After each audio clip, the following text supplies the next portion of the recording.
Yo, what is going on, guys? MLW Network. We're back at it again, going with another recap. Today, I have some new and lovely analysts joining us. Some old faces as well. So, as our old faces, we got Dark. How's it going, guys? We also got Banner. Hello.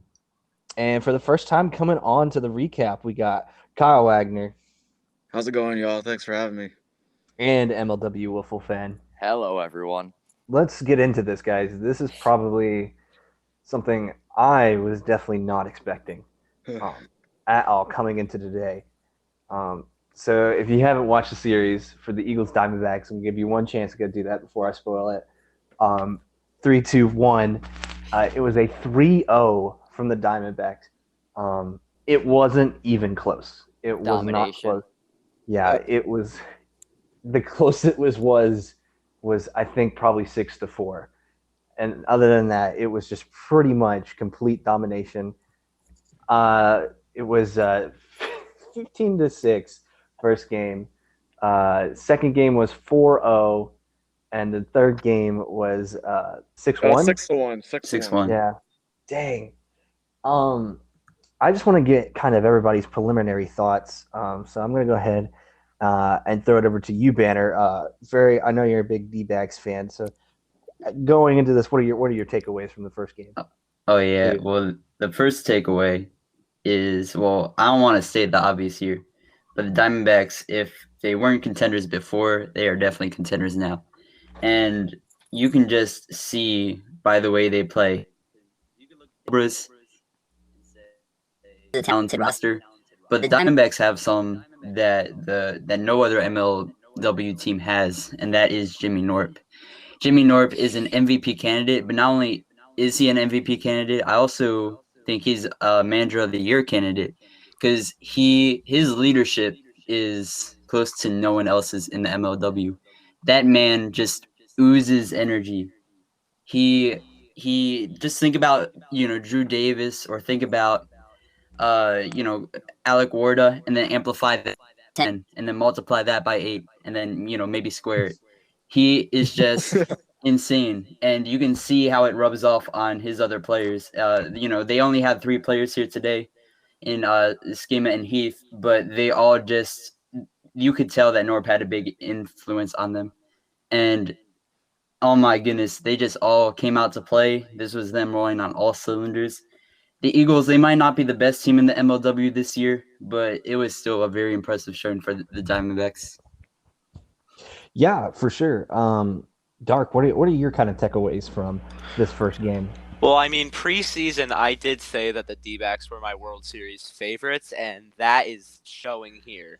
And I also said that the Eagles would probably be the worst team in the National League, and again, that's showing.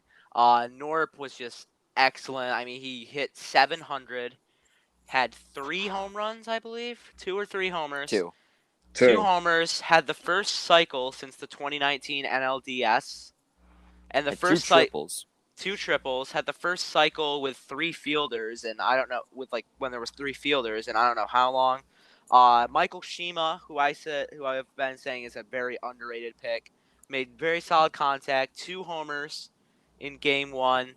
Jonah Heath pitching a shutout in game 2, the only shutout of the series. I mean, the D-backs are rolling on all cylinders. I mean, obviously, these guys, these 3 here, they've been friends for a long time. They have that chemistry, all playing in Livonia and whatnot, and I think it showed here. Norp was just electric on the bases, just pure speed. Heath was doing his thing, and Shima, I mean, they said man was a contact hitter, and it definitely showed.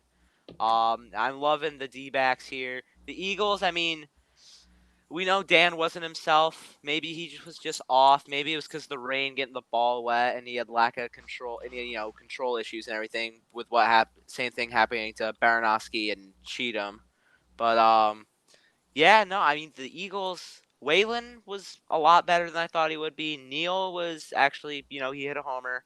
I'd have to say probably their best player of that series was Dallas Allen. I mean, he had one pretty good rip, but him on the mound, he had some very good breaking action. And I mean, the future looks good for him. But the Eagles, this is kind of going to be their down year. I'm not expecting big things out of them after this series, which wasn't even close. Just couldn't figure out the pitching. Dan was off. If Dan can get back on, they can get a few more wins. But I predicted DBacks Sweep before, and I'm not surprised that it happened. Kyle, what are your takeaways from the series? Okay, so I kind of had some notes prepared beforehand because I was looking this up on League Lineup earlier today. In the first 2 series alone, all teams in MLW have scored 67 runs. It took us until the Preds Cope series last year to get that to that same amount. And it's just a testament to how much talent is coming to the league hitting wise. Obviously, you talked about Shima earlier. He was ripping the cover off the ball. Obviously, with his 2 home runs and league leading 14 RBIs, that is just impressive for first series. We talked about Dallas. And I just feel like overall, the established pitchers in this league definitely going to have to get used to these new hitters. Because obviously, in the past, Daniel Schultz, Kyle Schultz, Drew Davis, you name it, they all haven't really faced a lot of talent that we've seen now. Especially with Brendan Baranowski, how he did last series, especially with players like Cheatham coming up through with the Ridley skaters. Like, it just really shows how Dan Schultz is really going to have to adapt to these new hitters and possibly change some things up. I think Dallas Allen is definitely going to be able to earn that ace spot eventually. But for now, I would definitely like to see him have Allen more in games in order to be successful in the future. Yeah, for sure. Dallas Allen did definitely play really well. Kind of surprised me a little bit for sure. But Wiffle fan, what are your takeaways from this game? I'm going to start with the Eagles. Everyone else so far has started with the D-backs, so I'm going to take a different approach here.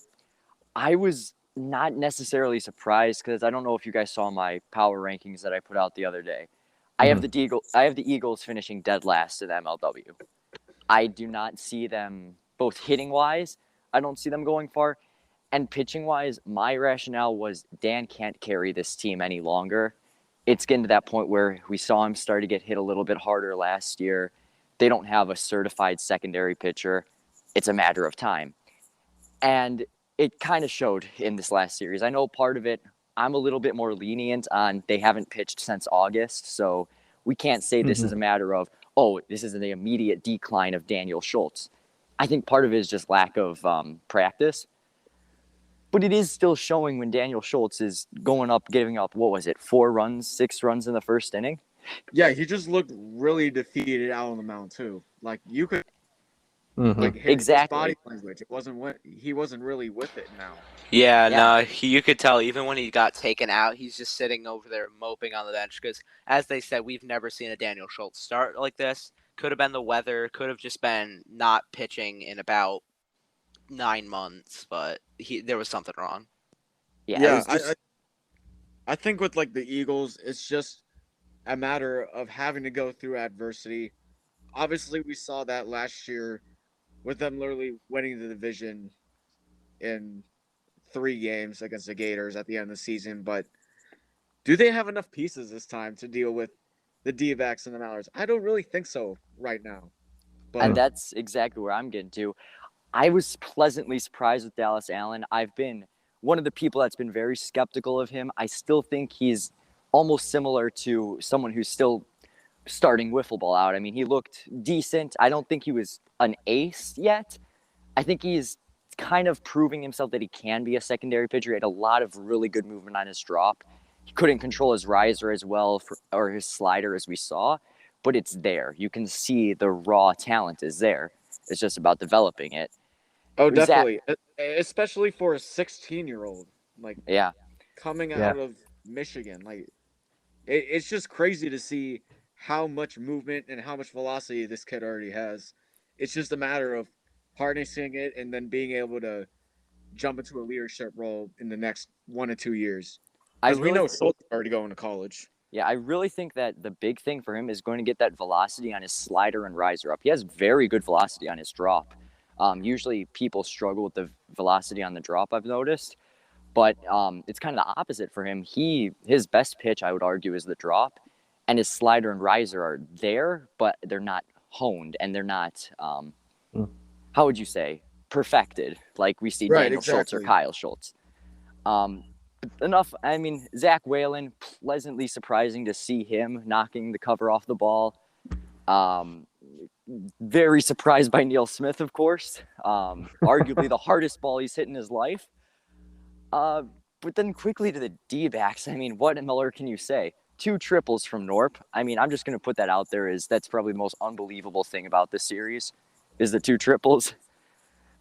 Yeah, that's probably like, I mean, I don't know how many like hits we'd have to take into account, but like the chances of that happening in the MLW, it's got to be less than 1%. I know. Maybe I even mean, like especially 100%. especially having a full 3 fielders out there. Because figure the last time anyone hit for the cycle, and I'm sure it was, I think probably the last triple in the league, unless there were like errors that didn't get counted, was Noah Dabrico, and that's when the Diamondbacks only had 2 guys, so it was a lot easier for him to get those gap shots and run it out for 3. So that just makes it 10 times more impressive. It's so impressive.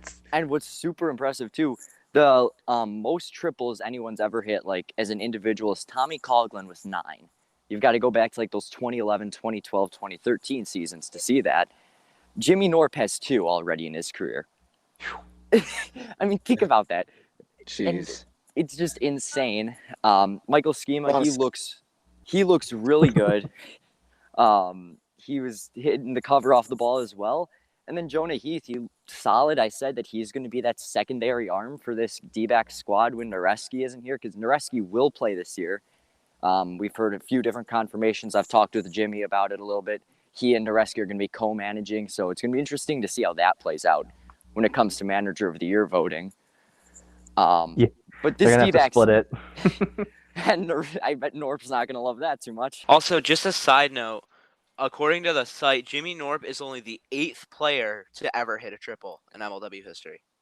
That Me sounds too. 100% correct. Joining Tommy, Kyle, Brennan Russell, Dan Schultz, Kyle Garricky, Noah Dabrico, and Scott Brown. Only the 8th Scott MLW Brown, history. what a name. Yeah. Dude. Yeah, insane. This D-backs squad is He's going places. He's already 3rd all time in triples. It's insane. Yeah, So- and keep in mind, this is without Ben Wilson, who is obviously the power bat in the lineup. We saw that last year. Very much so. It's just gonna be weird to see how Norp manages. It's going to be scary all year. Yeah, it's then figure they're only going to get better because they didn't even have Wilson this series too, and he was a great hitter last year. Yeah, and then you have Nareski waiting in the wings too. He's a good secondary arm, I think. He gets a lot of unnecessary hate, but he was all right. But I mean, Heath is just that much better, especially as a lefty too. They couldn't. He pitched a shutout. They couldn't figure him out. Yeah, with Nareski, his thing, he doesn't have a lot of moving pitches. His best pitches is 2-seamer. Yeah, he's just got pure velocity. The same, so you can predict it easy. Yeah. Whereas with Jonah Heath, obviously, he has a lot of pitches in his arsenal that really break a lot. And if you've never faced a lefty wiffle ball pitcher, you're going to have a tough time against him. I've only done it once. I am one, so like... All I'm MLW Network wiffle ball tournament, anyone? Yeah, right, bro. Yeah, all I'm saying is lefties, we can throw a good screwball. That's all I'm saying. Oh, lefty screwballs. Lefty screwballs. And I'm sure, I think man. Jonah Disgusting. used it a couple times too, but Yeah, he had one really good one, I know. Yeah, no, but Jonah, I mean, he pitched the shutout. The D-backs are just rolling. They're going to add Wilson. That's only going to make their lineup better.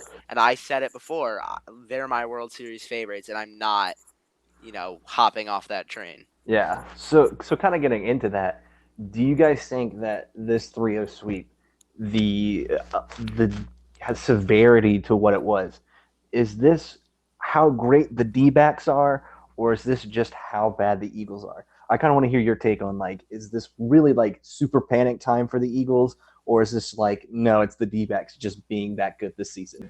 I think it's a little mix of both. I mean, again, the D-backs, everyone is hyping them up. A lot of people are putting them as like best team in the National League this year. I mean, they're a good team. I mean, Norb, obviously, everyone expected him to make this leap. Jonah Heath, his first full season as a Diamondback, definitely contributing a lot. Michael Shima, who I loved his game. Everyone's saying he wasn't flashy, but literally he was described, he's a switch hitting contact hitter. Like he's the guy that will get on base for you. I mean, did anyone expect 2 home runs? No, but he is. I have faith in him, especially because again he's got that chemistry with the rest of the guys. And I mean, for the Eagles, it's partially again like Dan probably hasn't thrown a wiffle ball. I mean, other than spring training, he probably hasn't thrown a wiffle ball since August when the Eagles were eliminated in the NLCS. He probably hasn't pitched since then. There was the weather to take into account too. Everything was like not an ideal for Dan, but I'm not that worried about it. I definitely like Allen as a second arm for them, and I think he can do well. But the problem is I don't think this hitting is gonna hold up. Obviously I don't think Neil's gonna keep hitting the way he was. Waylon's not gonna be blasting 2 homers every series. It's gonna decline for them, but this isn't like the end of Daniel Schultz and the Eagles. Even though, fun fact, Dan did not get on base a single time in that series. 0 for 12. 0 for 12, which is alarming. Oh, Jeez. right from the heart. Oh, I felt that. Keeping that in there. Ooh, I felt the self-burn. pain. That's rare. Yeah, no. No, 0 for 12. I mean, he's gonna hit better, but I don't see the Eagles keeping up that kind of offensive performance. But I think the pitching is gonna get better, so they're kind of just plateau. And obviously, they're not gonna go 0-15 or anything like that. But a lot of people will tell you that they are the worst team in the NL on paper, and this performance definitely doesn't help raise their stock. Well, just before we move on, I would like to say one thing to comment on Daniel Schultz's hitting, because you brought that up, and I'm definitely going to forget. Everyone says how he is a clutch bat, but people forget he batted 187 last year. Not a single player on the Eagles batted above 187. No one batted over 200 on the Eagles. This hitting will not last based on previous history. We can just look back. Yeah, I mean, obviously Dan's going to get better, but I mean, looking at the averages, like, you're not going to have Neil, like, Clayton's not, I don't even think Clayton will keep up the 200. Neil's not going to keep up the 250. Waylon's not going to keep up the 375. Allen's not going to stay. Like, I honestly feel like Dallas Allen will be the guy with the highest average on this team by the time the year's by done. far. He went, 2 for 5, 2 walks, 3 strikeouts. I mean, he was pretty good. But, I mean, Dan is obviously he's not going to go 0 for 12 every series. We know this. It's Dan Schultz. But I don't think the other 3 vets on this team are going to keep it up. And I think there will be a time where obviously you can only bring 5 to a series. I think there will be a time where Dan has to be like, Neil, I'm sorry. Clayton, I'm sorry. You got to put, Blade Walker in and try to do something. Especially if they're almost being eliminated. Dan's going to have to realize he has to change it up. Exactly. Yeah, I wanted to bring up something real quick because Go ahead. if you're looking at the rest of their schedule, it's just a field of landmines here because you got the Mallards coming up. You got the Cobras in week 3. You have the Oklahoma, and then you're facing off against the World Series champs. That's a really tough. It's a gauntlet. Yeah. I'm gonna have to ask Joey Flynn where that ranks on the Flindex. On the Flindex. I'm gonna have to ask him about that one. It's probably one of the hardest schedules. Yeah, the definitely. team has. I mean, you have arguably the top 2 team. Well, the Cats should be everyone's number 1 team in the AL, and arguably the second best team in the AL in the Cobras. And yeah, and you're facing off teams that have gotten substantially better. Yeah, over this the draft, Mallards with especially Bonham and Irwin, with Bonham's improvement and Irwin, the Gators, the reigning world champions, who you only managed to beat on a walk-off and then lost in the playoffs. You have the Cobras with Baranowski, the Cats being the Cats. Like, this is not going to get easier for them. And again, that schedule is part of the reason why they'll probably be the worst team in the league this year. Yeah, I definitely can't see them making the playoffs. That's for sure. Yeah, for sure. Yeah, Kyle, do you have any more thoughts about just where you think the Eagles are at right now? Do you think that this is really panic time? Do you think that they're in trouble, or is just this D-backs team just really that good? Are they that legit?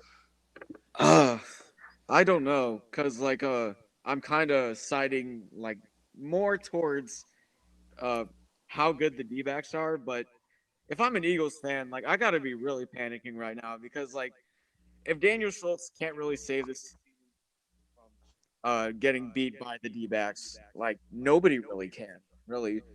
And just the NL in general has got so much more competitive over the past 2 years that I worry that the Eagles aren't gonna really keep up. Mm. But let's go ahead and get into like I want to probably focus on some specific players at this point. Let's go ahead and talk about Michael Shima. We've already talked about a little bit about him, but with this performance, we talked about Drew, like maybe this is an MVP candidate. Well, Michael Shima with his performance, do you think this is like at the same level? Is this kind of like a rookie of the year we're talking about, or could if he keeps this up, could he potentially be in the MVP conversation? But we have another player that may have eclipsed him this game. But let's go ahead and talk about Michael Shima and his performance. Let's go ahead and start with you, Kyle. What do you think about Michael Shima's performance overall and the rookie of the year candidacy? Man, this is tough for me because when I'm watching Shima in his first series, I'm getting serious Jonah Heath vibes from last year. You know, he did really well against the Gators last year in 2020. He hit his all 4 home runs in that one series alone. But at the same time, he was facing off against a roster without Cheatham. Obviously, Heath has improved since then. He did show flashes of getting timely hits on the eyes when there needs to be. But I just don't know. It's hard to see with the other teams that we have on this list. They are facing the Predators up next, and then the Gators. I want to see him face off against Ryan Cratch, who is the reigning Cy Young, and if he can hit off him consistently like he did last time, that would be great. But overall, I feel like I'm gonna have better hopes about Baronosky than Sheila. Mm. Yeah, Dark. What do you think about Shima's performance? Do you think this is probably looking for rookie of the year? I definitely believe he can stay up in the rookie of the year race. Like his like he's not too flashy of a player. Like yeah, he hit the 2 homers. Yeah, he had that really nice defensive play out in left field. But I'm sure once he goes against he's gonna have to go against Crash. He's gonna have to go against Jorgie and Cheatham, and then he's gonna have to go against Tom and Bonham and Irwin, whoever's gonna pitch. Um, he can definitely stay up there. Like I said, I love the pick just because he's got the Livonia connection with Jonah and Jimmy. He's a contact hitter, which I think people tend to ignore. He's like obviously not as great, but like making the comparison, if he's like the Tim Duncan of MLW, not too flashy, but can get the job done at a pretty good level. Shima, I love his game. I think he can stay up in the rookie of the year race. I think he's got some talent to him. Like obviously he's been hitting off Nort for years because they've probably played together. So I mean, we'll have to see how he does against some more. I'm not gonna say more experienced pitchers, but some better arms like Ryan Cratched. Yeah, Banner. What are your thoughts? I mean, I love Schema. I love Schema, but I don't think he'll win Rookie of the Year. He's not a pitcher. I doubt he'll win Rookie of the Year if he does. If he isn't that that we see that we expect Baranowski and Irwin to be. Like for example, Sailor, a very good hitter, but he didn't because Cheatham was valuable to the team in terms of pitching and batting. And also And because playoffs blown away counted, by but we won't get into that. yeah, that's Yeah, but Schema also I want to get blown away by those 2 home runs because he honestly didn't have the best performance after that. His next 2 games he hit one, I believe, which is very impressive compared to North. I mean, it's still an impressive showing. I expect him to continue to this team, but I don't think he's in that win rookie year. That's what I'm gonna say. Yeah, that makes total sense. So let's go into kind of a little bit more into detail about the Eagles cast of characters. We saw a lot of support, especially from Neil. Dallas was a great contributor, as well as Zach Whalen, who was hitting the socks off the ball. What do you guys think about this Eagles squad? I know you guys already mentioned it. Do you think that maybe one of these players are bound to have a better year, or do you just expect them kind of all to go back to their original form? I'll start with you, Kyle. Okay, yeah, because I was looking at Zach Whalen earlier in the year because I made that one post of the last time the Eagles won the World Series in 2016, where Whalen actually debuted for the Cobras, got a hit and a home run. So, I mean, Zach Whalen is obviously a really, really good player, and I don't think anybody really gives him the respect they do just because he's on the Eagles, and they really expect Daniel Schultz to just carry everybody. But at the end of the day, like, I might end up diving into his stats a little bit. Last year he hit, where is it? 185, right? 26. 186. But he did have 2 home runs, 7 RBIs, and 15 walks, with an on-base percentage of about 400. So, especially with like how well the pitching was last year, when you had Jorgensen, Cheatham, all those news guys come in, it made a lot of sense at the time. Uh, MLW is very fluctuating in terms of whether it's a pitcher's year or a hitter's year. This year is probably going to show more of the bats in this case. But I think Zach Whalen doesn't really get enough credit for how well he does on the field and off.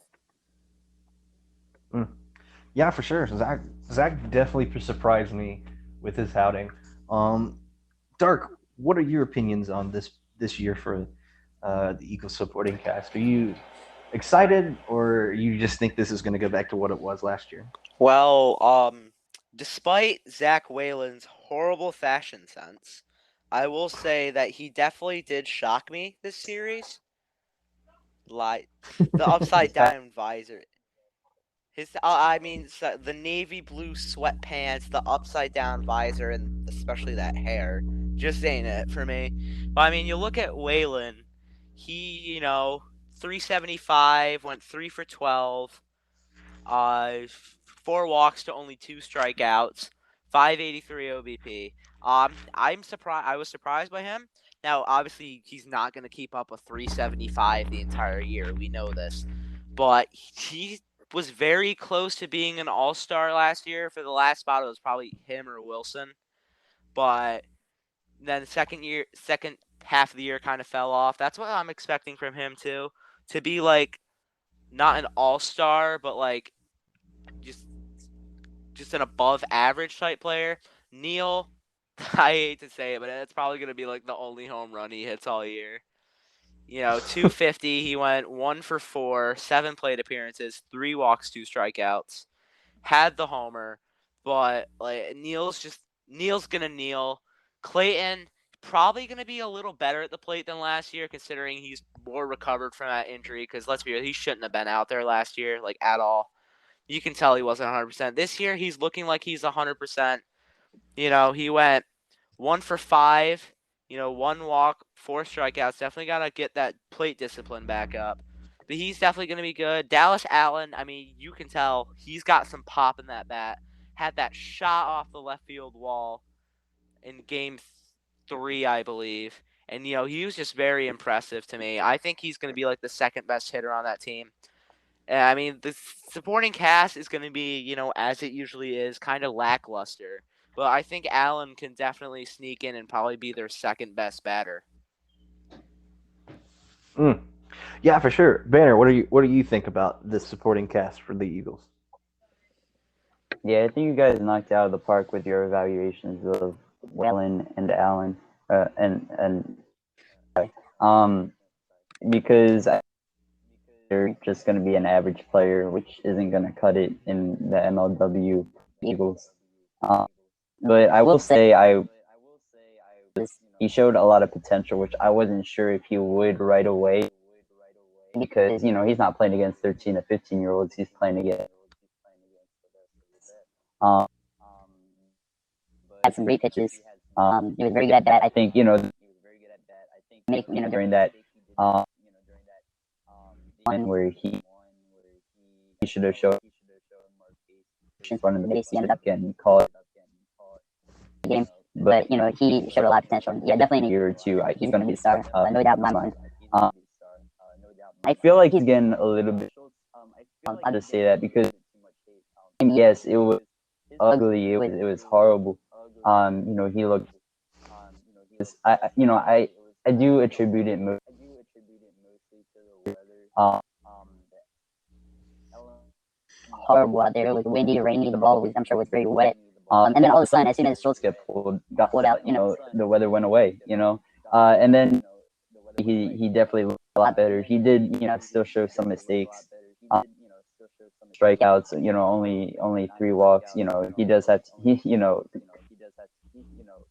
other than that, he did show more awesome or that all game 1.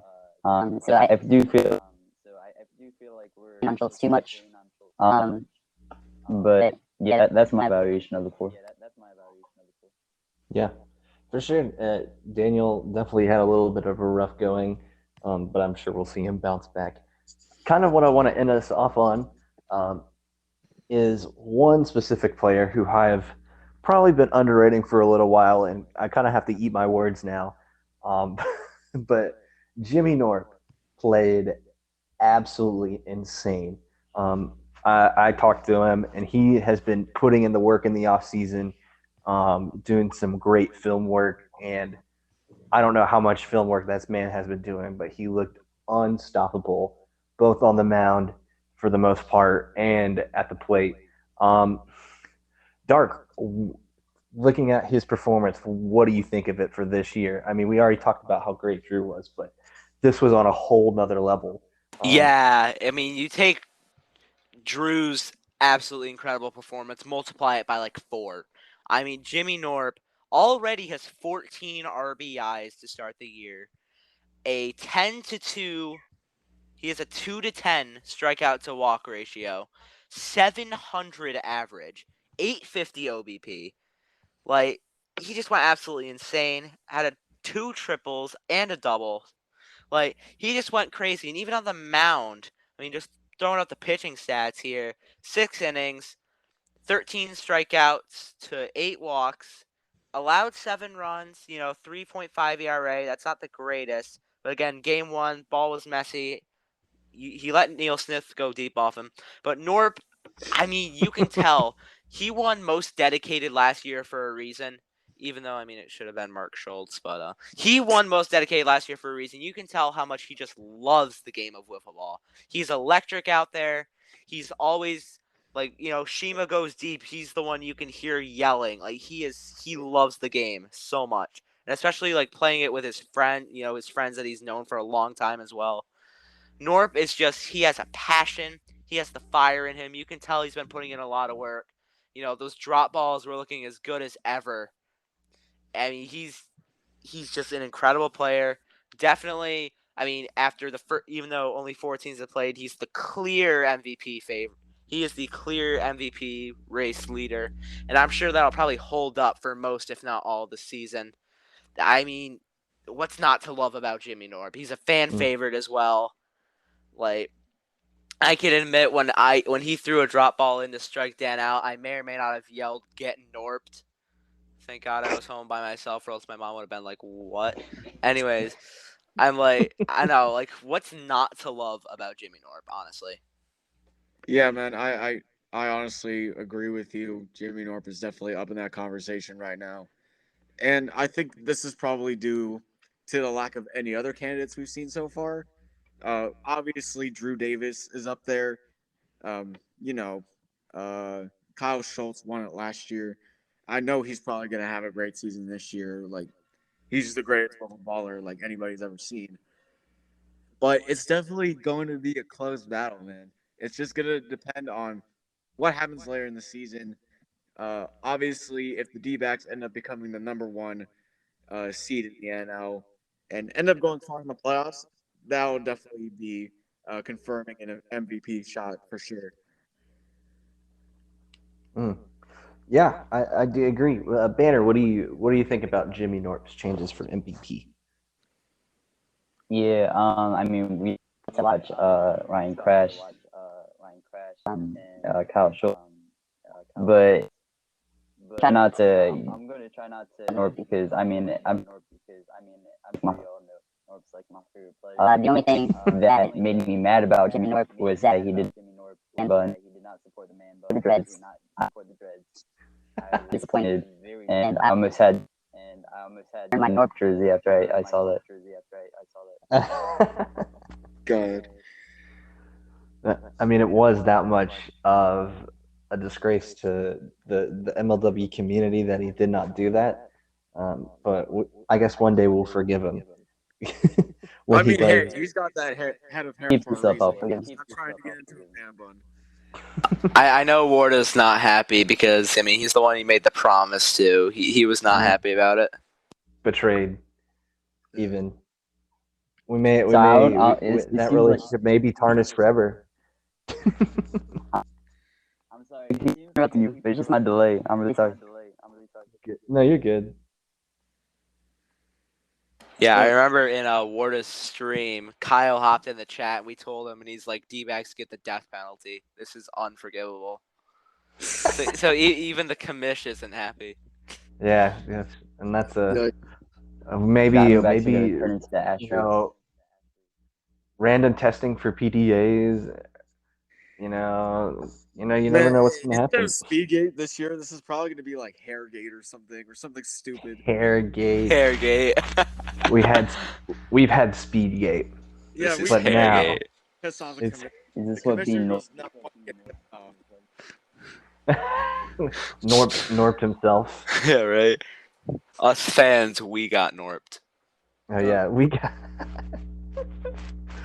Oh, that's great.